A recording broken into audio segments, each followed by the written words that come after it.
अब इस टैटू से इसकी पहचान हो सकती है। सर ये विकी है। उस लड़के के हाथ पे वो टैटू इसी ने बनाया था। जी सर, वो टैटू मैंने ही बनाया था। संभाल के यार, कीमती घड़ी है। Sorry sir. कीमती घड़ी थी क्या? नहीं सर, देखने में तो नॉर्मल ही लग रही थी, पर उस पर लिखा था Shah gift shop Paldi.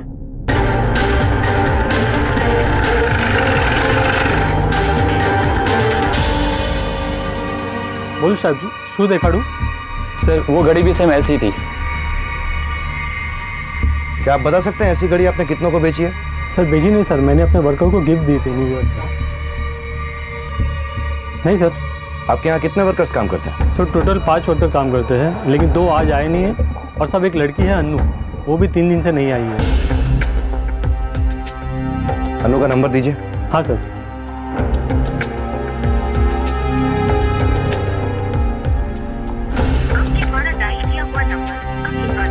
Sir number बन रहा है। अन्नू को भी ये घड़ी गिफ्ट की थी क्या? हाँ सर, इनफैक्ट उसने स्पेशली जेंट्स घड़ी ली थी। क्यों?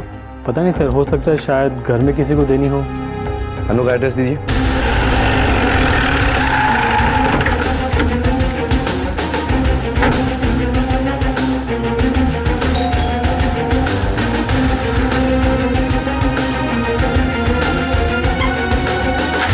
साहब, कहाँ है मेरी अनु? मिल गई क्या? साहब हमारी बेटी अनु 3 दिन से घर नहीं आई है। मैंने नवरंगपुरा पुलिस स्टेशन में इन्फॉर्म भी किया था। उसने ऐसा पहले कभी किया है? घर से भाग गई हो? अब ऐसा कभी नहीं किया। वो तो काम पर भी हमेशा अपने काका रमन के साथ ही जाती थी और शाम को इन्हीं के साथ आती थी। और साहब 3 दिन पहले जब मैं दुकान पर उसे लेने गया तो पता चला कि वो वहाँ से जा चुकी है। मुझे लगा घर पहुँच गई होगी। जब यहाँ कर देखा तो यहाँ पर भी नहीं पहुँची थी। इसके हाथ पर आपकी बेटी के नाम का टैटू था। हमें नहीं सर, हमें कुछ पता नहीं। और इस लड़के के मर्डर का कोई संबंध हो? हमें आपकी बेटी का फोटो चाहिए।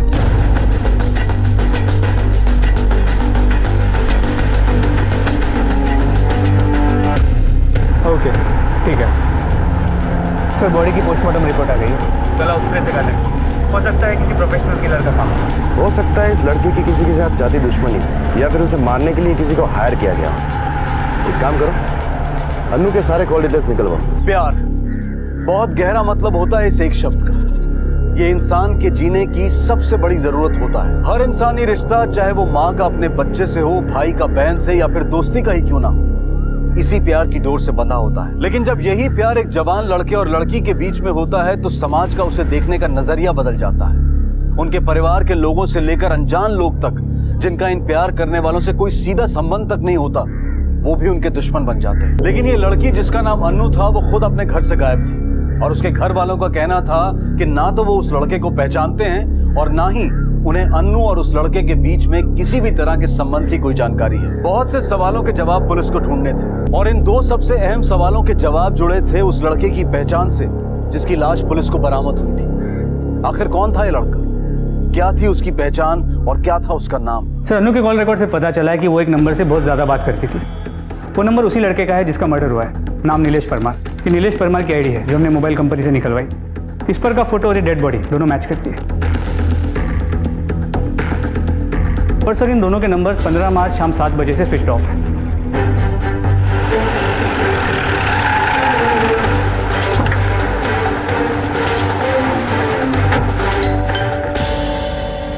नीलेश परमार का घर यही है? जी हाँ, नीलेश मेरा ही बेटा है। क्या बात है? आपके बेटे का किसी ने कत्ल कर दिया है।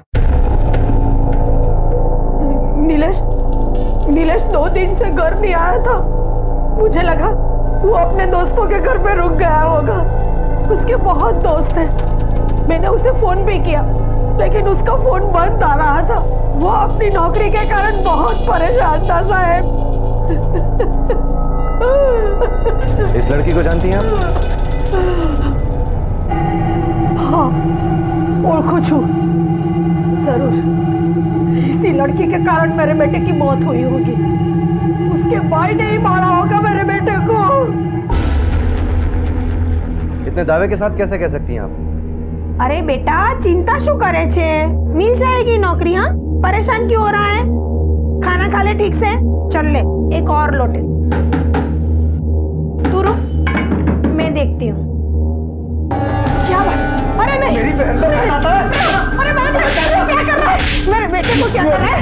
ये बात सुनो। क्या सुनो तेरी बात? अरे ये क्या गुंडागर्दी है? नहीं कर रहे हो। गुंडागर्दी क्यों कर रहा है? तेरे साथ करूंगा। ये क्या गुंडागर्दी है? गुंडागर्दी? गुंडा तो ये बन रहा है। क्या बोला तू मेरी बहन को? क्या बोला तू मेरी बहन को? कि तुम दोनों बालिग हो?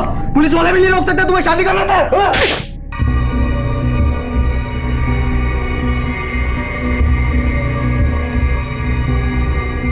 ये नाम ना तेरे हाथ और तेरे दिल दिमाग से नहीं मिटाना, तुझे मिटा दूंगा।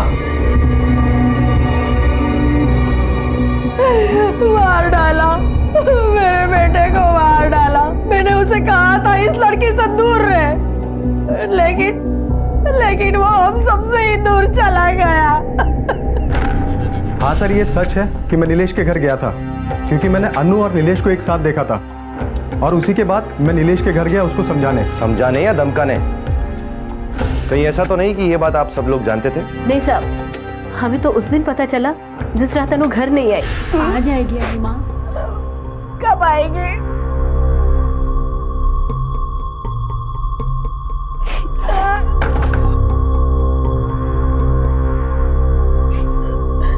क्या हुआ?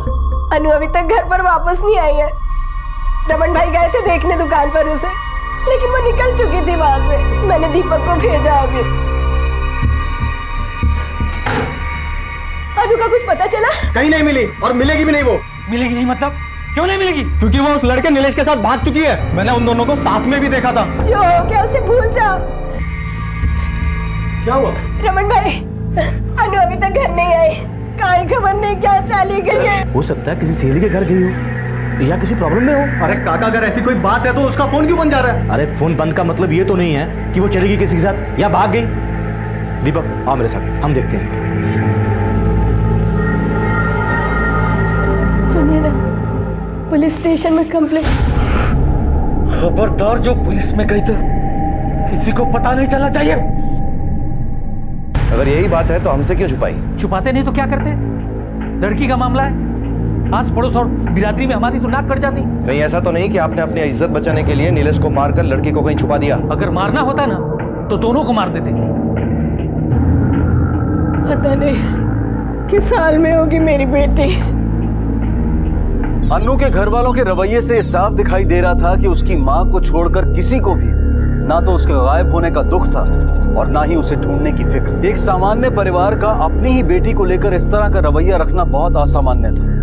तो क्या अन्नू का परिवार पुलिस से कुछ छिपा रहा था? पुलिस को भी शायद इस बात का एहसास हो चुका था, इसलिए अन्नू की गुमशुदगी को लेकर उनका पहला शक उसके परिवार पर ही था। और ये कोई गलत और बेवजह नहीं था, क्योंकि परिवार के सम्मान को लेकर प्रेमियों की हत्याएं कोई नई बात नहीं। कौन हो सकता था वो जिसे नीलेश और अन्नू से इस हद तक नफरत थी कि उसने नीलेश की जान ले ली? और अन्नू कहां? क्या वो जिंदा थी या उसकी भी नीलेश की तरह हत्या हो चुकी थी? सर,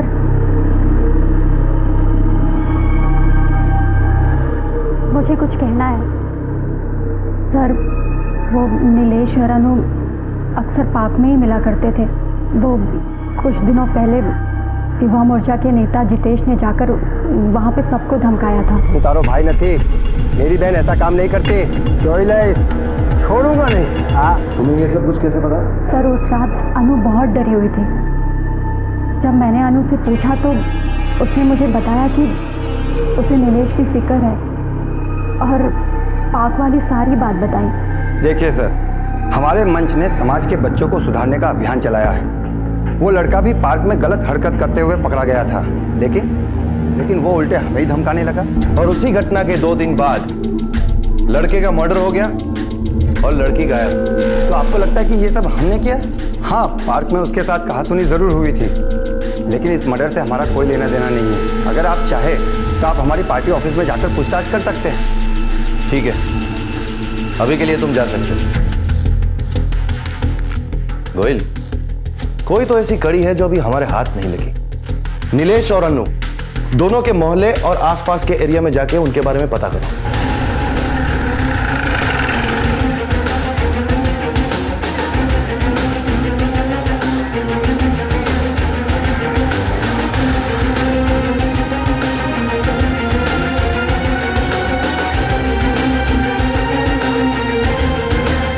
हाँ सर, ये तो नीलेश है, यहाँ पास में ही रहता है। दिन भर आवारा अतुल के साथ घूमता रहता है, लेकिन आजकल इन दोनों के बीच में है ना बातचीत बंद है सर। क्यों? किसी लड़की की वजह से झगड़ा हुआ है सर। ये अतुल कहाँ रहता है, तुम जानते हो? जी सर। हाँ तो बोल अतुल, तूने नीलेश को क्यों मारा? सर, मैं क्यों मारूंगा उसे? वो तो मेरा दोस्त था। दोस्त के साथ बातचीत बंद क्यों हो गई तेरी? सर, लड़की की वजह से। झगड़ा क्यों हुआ था? सर, अन्नू मुझे फेसबुक पे मिली थी और जब मुझे लगा दोस्ती अच्छी हो गई तो मैंने उसे कॉफी शॉप में मिलने के लिए बुलाया। भाई, आज तेरा भाई बहुत खुश है, बहुत मुश्किल से सेट हुई है। 2 हफ्ते से लगा पड़ा था, अब जाके डेट के लिए रेडी हुई है।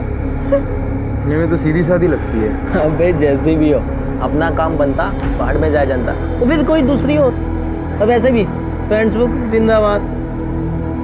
अबे वो चल चल चल चल, वो आ गई।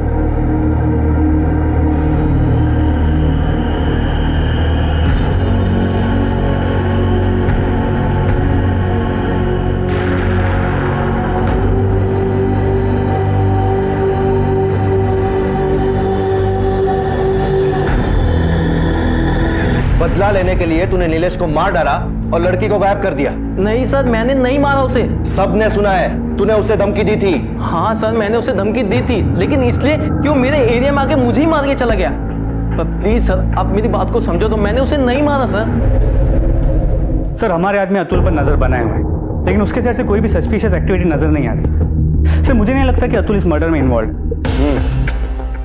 तो एक काम करो, शाह गिफ्ट शॉप की सीसीटीवी फुटेज निकालो। हो सकता है उसी में से कुछ सुराग मिल जाए। ये हो सकता था कि नीलेश के हाथों हुई अपनी बेइज्जती का बदला लेने के लिए अतुल ने इस जुर्म को अंजाम दिया हो। लेकिन अतुल और इस एंगल की पूरी जांच पड़ताल करने के बाद पुलिस को ना तो उसके खिलाफ कोई ठोस सबूत मिला और ना ही उसे अपने शक के घेरे में रखने की कोई वजह। जांच फिर से उसी जगह पर आकर खड़ी हो गई जहां से शुरू हुई थी, लेकिन इन्वेस्टिगेटिव टीम ने अपना पूरा ध्यान शाह गिफ्ट शॉप की तरफ लगाना शुरू किया जहां अन्नू काम करती थी। उन्हें उम्मीद थी कि वहां से उन्हें कोई सुराग या कोई इशारा जरूर मिलेगा जिसका सहारा लेकर वो अपनी जांच की दिशा तय कर पाएंगे।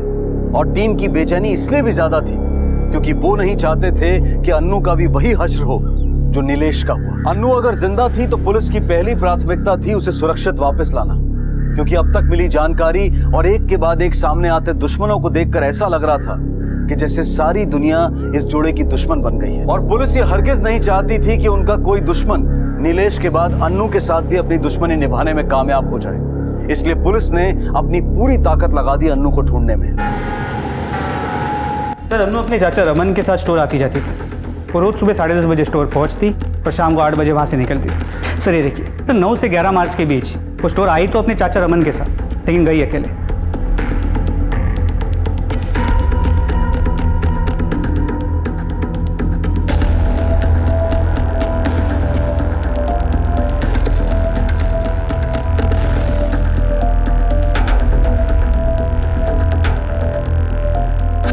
और सर ये रहा 15 मार्च का फुटेज। सर ये प्रिया है, स्टोर में काम करने वाली दूसरी लड़की। सर उस दिन अनु स्टोर से 6 बजे निकल गई, लेकिन वो घर वापस नहीं लौटी। उस दिन ये लड़की इतनी जल्दी निकली और घर नहीं पहुंची, तो फिर ये गई कहाँ? जी हाँ सर, अन्नू हमेशा अपने अंकल रमन के साथ ही आया जाया करती थी, लेकिन पिछले कुछ दिनों से वो अकेले आने जाने लगी थी। प्रिया बाय। सुनना, हाँ तू ऐसे कहाँ जा रही है? तेरे अंकल आने वाले होंगे ना तुझे लेने के लिए, तू उन्हीं के साथ आती जाती है, तो फिर कोई प्रॉब्लम है? नहीं यार, कोई प्रॉब्लम नहीं है। एक्चुअली मुझे अंकल के लिए आधा घंटा वेट करना पड़ता है और उनको भी मेरे लिए अपना काम छोड़ के आना पड़ता है। वैसे भी मैं कोई बच्ची थोड़ी हूँ, अकेले जा सकती हूँ। पक्का ना? तू भी ना?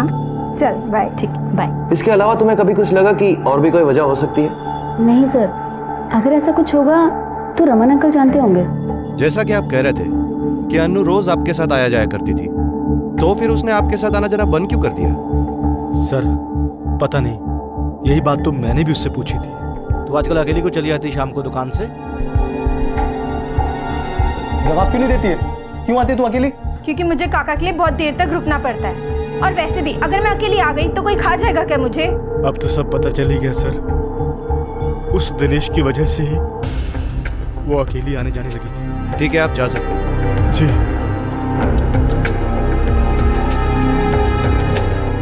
सर कहीं से भी कोई लीड नहीं मिल रही है। मुझे लगता है ये अन्नू के परिवार में कोई राज छुपा हुआ है, सब लोग कुछ छुपा रहे हैं। एक काम करो, सबकी जन्म कुंडली निकालो, सबके कॉल रिकॉर्ड्स चेक करो, देखे तो सही क्या निकलता है। सच की खोज बहुत मुश्किल होती है। कई बार सच सामने होता है, लेकिन उसे पहचान पाना उससे भी ज्यादा मुश्किल हो जाता है। और ठीक ऐसा ही इस केस की इन्वेस्टिगेटिव टीम के साथ हो रहा था। नीलेश के कत्ल को और अन्नू को गायब हुए काफी दिन बीत चुके थे, लेकिन पुलिस अब तक इस केस की गुत्थी को सुलझा नहीं पाई थी।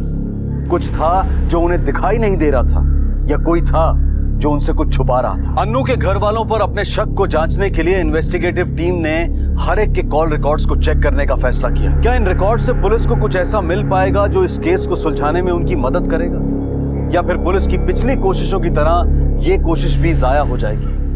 सर नीलेश, अन्नू और जितेश के साथ साथ नीलेश और अन्नू की पूरी फैमिलीज की कॉल रिकॉर्ड्स आ गई। सर एक चौंका देने वाली बात कि नीलेश और अन्नू की बहन राधिका, इनमें अक्सर बातचीत हुआ करती और कई बार इन तीनों की मोबाइल लोकेशन भी सेम रही है। सर इससे एक बात साफ है कि राधिका नीलेश और अतुल के रिलेशनशिप के बारे में पहले से जानती है। अब ये बताइए कि आपके नीलेश के साथ जान पहचान कब? अनु ने ही मिलवाया था।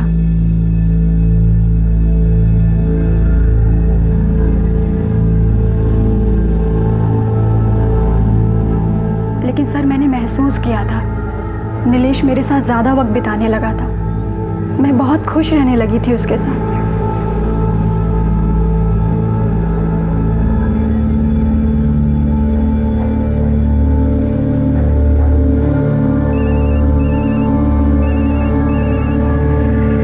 उसकी बातें अच्छी लगने लगी थी।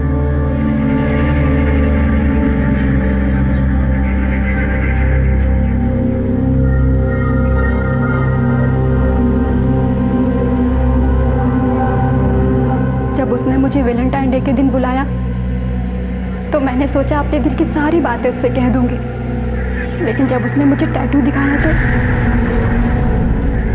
बड़ी बहन मैं थी, लेकिन अनु सबकी लाडली थी, खूबसूरत थी ना। बचपन से लेकर आज तक सारी चीज़ें उसके लिए छोड़ते आई थी, लेकिन जब नीलेश मेरी ज़िंदगी में आया तो मैंने तो अपनी एक अलग सी दुनिया बना ली थी। बहुत खुश रहने लगी थी सर मैं। जिस दिन मुझे नीलेश और अनु के बारे में पता चला, ऐसा लगा कि अनु ने अपनी खूबसूरती से नीलेश को भी मुझसे छीन लिया। उसी दिन मैंने ठान लिया था कि नीलेश और अनु को मैं कभी एक नहीं होने दूंगी। इसीलिए तुमने नीलेश को मरवा दिया?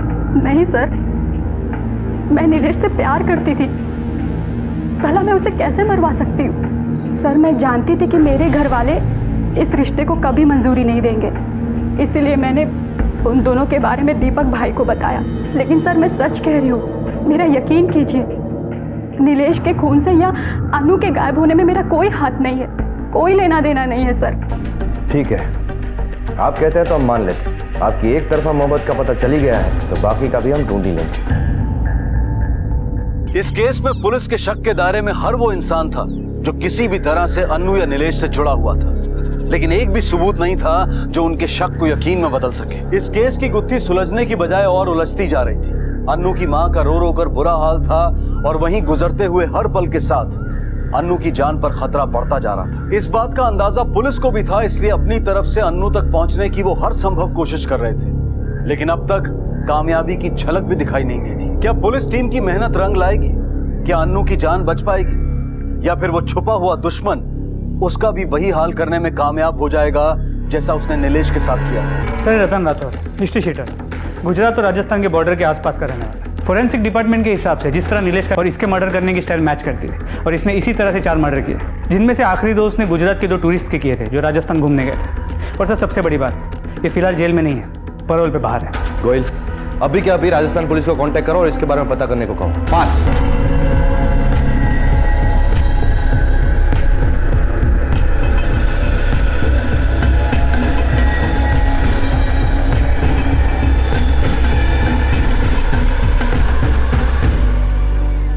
दुकान से जल्दी आने का ये राज है तुम्हारा?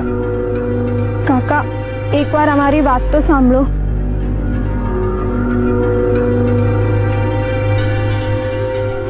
अनु, मुझे लगता नहीं है कि मोटा भाई इस रिश्ते के लिए मानेंगे।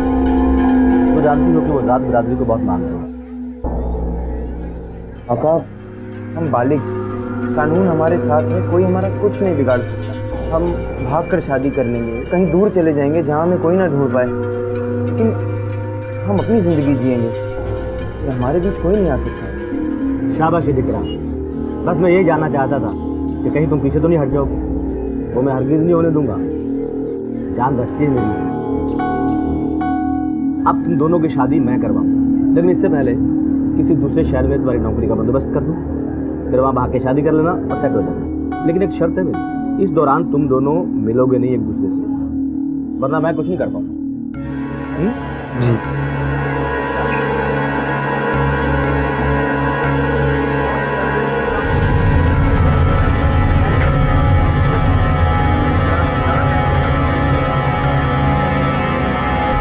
काका, હું રેડી થઈ ગઈ છું।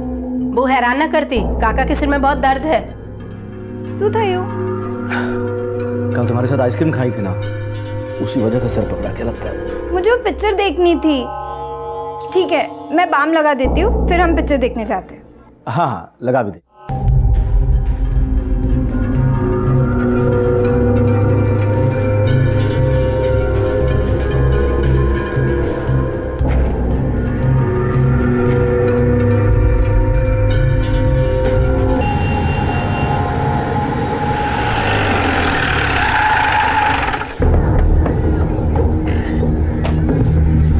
खमागड़ी भाई, बड़ी कम्मा भाई साहब, जरा चाय नाश्ता लगवा दो और पहले ये बिस्किट दे दो। बैठिए।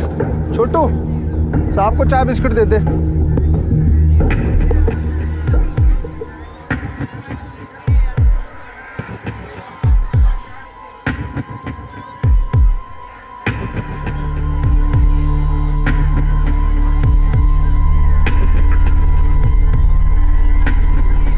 हाँ सर जी।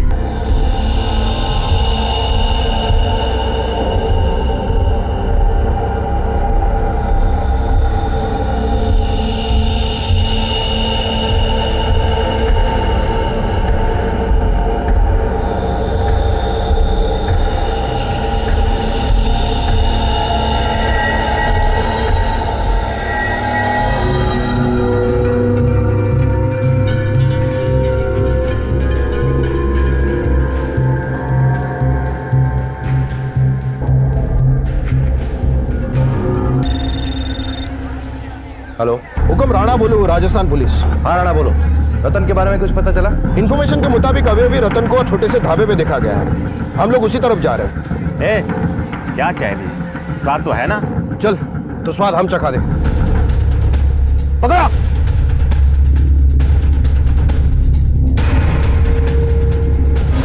बोल साले, बोल मर्डर क्यों किया? बोल, बताता हूँ, बताता हूँ। बोल, नीलेश का मर्डर क्यों किया? बोल। साहब हमें सुपारी मिली थी। किसने दी थी सुपारी? बोल। महेंद्र लाया था सुपारी। कौन महेंद्र? वो मेरे गांव का है, वो भी हमारे साथ छोटे मोटे कामों में शामिल रहता है। वही लाया तुम दोनों को। काका, अब हम किसका इंतजार कर रहे हैं? वही लोग आ रहे हैं जो हमें राजस्थान ले जाने वाले हैं। वहाँ मैंने तुम्हारे लिए नौकरी की बात की है, अच्छी नौकरी है, तुम दोनों खुश रहोगे। पर काका, हम तो 6 बजे से रुके हुए, हम कल सुबह नहीं जा सकते, अभी इतनी रात। अरे नहीं नहीं, सुबह में कोई देख लेता, रात को हम सेफ है। अरे आ गए, आ जाओ आ जाओ।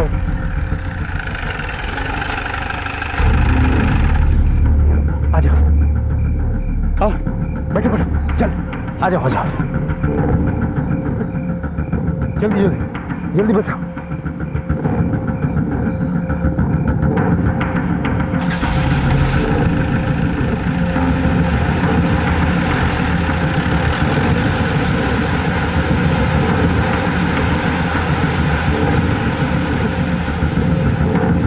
काका, हम कहाँ जा रहे हैं? अभी बताता हूँ।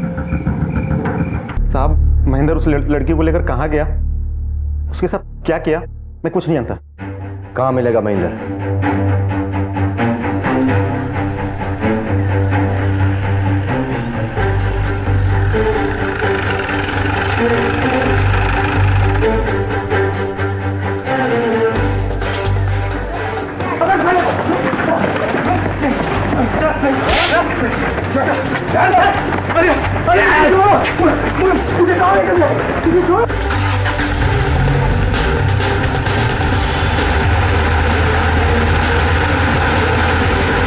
अन्नू कहाँ है? साहब, मुझे कुछ नहीं मालूम साहब, मैं तो मिडिल मैन था साहब, मुझे कुछ लेना देना नहीं है साहब, ना लड़का से ना लड़की से।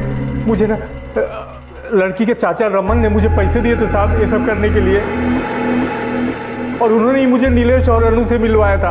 मैं नीलेश को नौकरी का बहाना देकर दोनों को गाड़ी के पास लाया था। अन्नू कहाँ है? आगे राइट सर। ये साहब, ये उसका घर।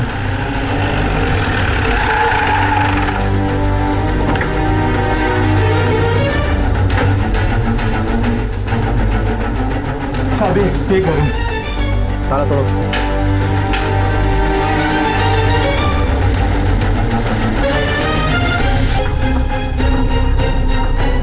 ऊपर।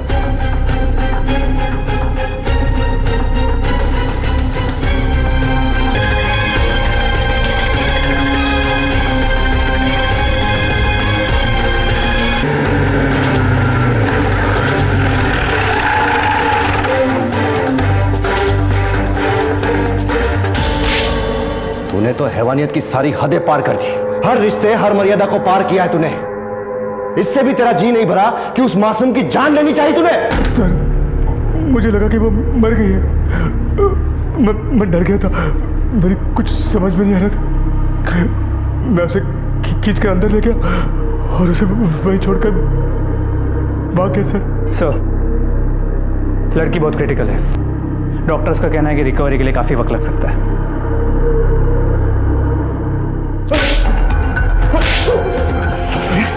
तुम जैसे लोगों की वजह से लड़कियां अपने ही घर में सुरक्षित नहीं है। जी तो करता है।